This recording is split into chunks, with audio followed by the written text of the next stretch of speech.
Hello, everyone. We are back with another audit. I am turning the music practically all the way down, y'all, because it's just a little too much. Okay, so we're going to be playing the demo of Blumhouse's new game that'll be coming out. So, first initial thoughts with this demo. I mean, I know it's supposed to be aesthetic, but this is so hard to read. Like, just put CRISOL at the top of the word too, just so it's easier to see and what the words are. But this is CRISOL Theater of Idols. First thing we're going to click over to are the settings menu. I am going to be turning this game music practically off because I'm auditing and the music is not the point, but there is music. I'm going to go ahead and turn effects down. I'm going to keep dialogue up so we can see just what's being said. Hopefully it won't be too horrendously loud. First impressions of the menu. We have a clear layout of the controls.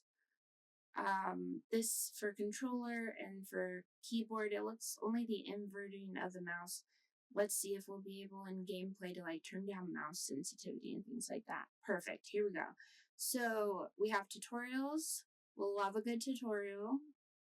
I know that the last audit I did, that was one thing seriously lacking. So love a good tutorial. So keeping that on. Mouse sensitivity. So being able to adjust mouse sensitivity is actually really important when you have vestibular disorders, because the motion of playing the game, just how when you do a player controlled character, it can be extremely triggering for vertigo and motion sickness and different things with vestibular disorders. So I always turn my mouse sensitivity lower than usual because of that. So sometimes I turn it completely off just because I don't know how this game works with mouse sensitivity. I'm just do 20% for now, but I might change that later. Camera sensitivity, way down. If I have to be looking back and forth super quick, it will make me sick. I can't do it at all. Aim sensitivity, keep that. Just turn that down as well. Let's see, camera speed down. Aim speed, we'll leave that. Camera acceleration, that seems fair, we'll leave that there. Aim assist, honestly, that is a accessibility feature. A lot of times I hear people kind of talk negatively about aim assist, but if you have any type of mobility barrier, aim assist can be how you're able to just enjoy playing the game. I'm going to have it on because of my coordination issues and my arthritis. Aim assist is going on. Aim assist lock, again, it's accessibility. This is great so far. I'm really liking this. And enemy switching lock, leave that off for now. Camera shake off. No camera shakes for obvious reasons.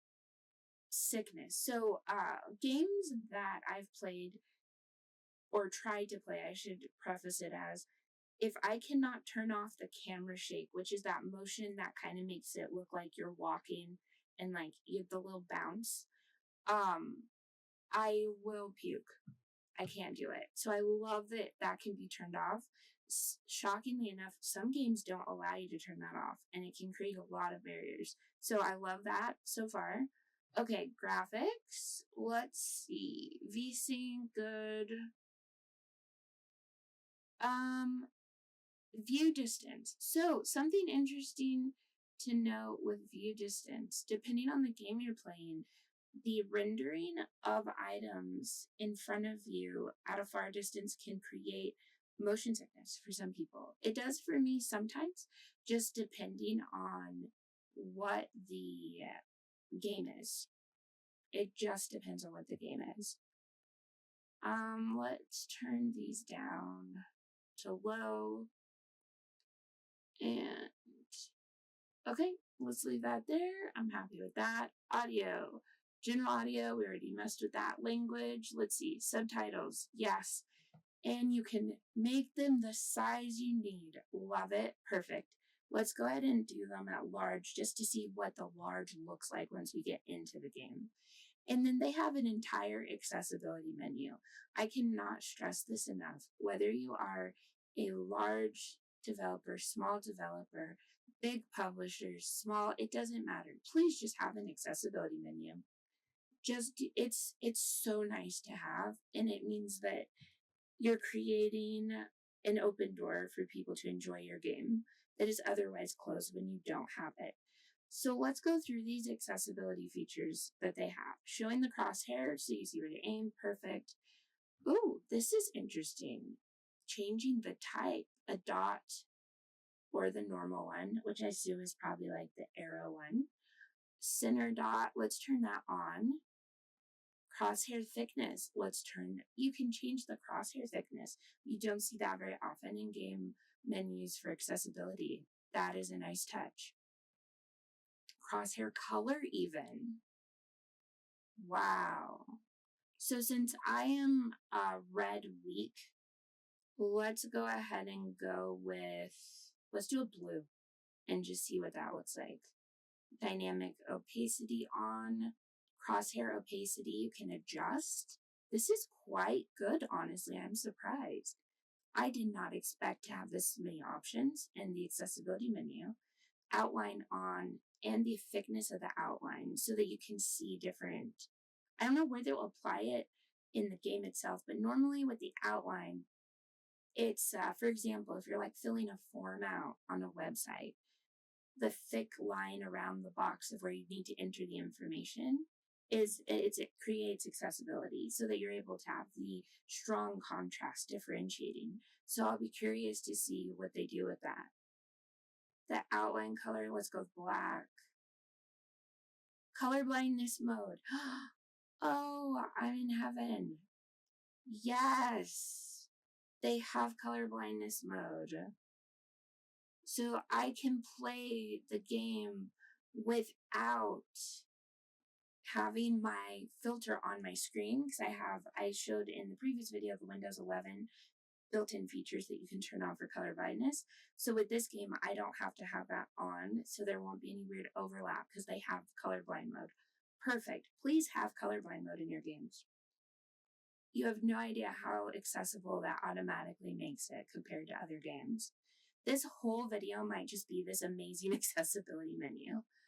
High contrast mode, perfect. High contrast, so it helps you visually be able to see your environment, which, wow, player color, ally color, items, puzzles, desaturate the environment. So nice that you can do all of this.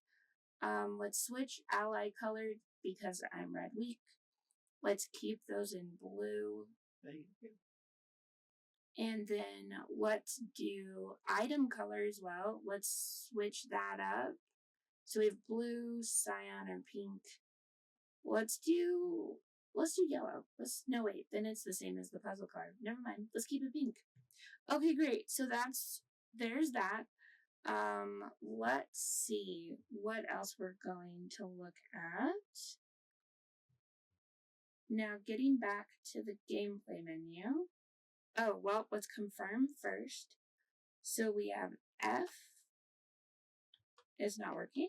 Okay, well, that's a barrier.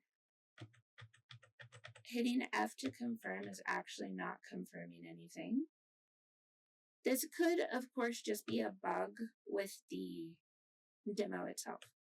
So, oh wow, I literally cannot click anything. Well, how do I save my settings? Okay, F. And we have the first barrier of the demo. This is actually a big one because I can't confirm my settings or get back to the main menu. I'm clicking and it shows a little preview like right mouse, left mouse. I'm press and hold, nothing's happening. Press and hold F. Nothing's happening. Well, this is unfortunate. Let me see if I can tab. No? Well then, I guess we're gonna maybe not even be able to play the game today. So first looks, I guess I will make this a two-parter. First looks, great accessibility menu. I am impressed with that. Barrier right now for the demo is just saving these and being able to actually get into the game. So I will hopefully figure out what's going on, and I will go ahead and do another audit of the actual gameplay for next week's video. So thank you for being here, and I will catch you next time.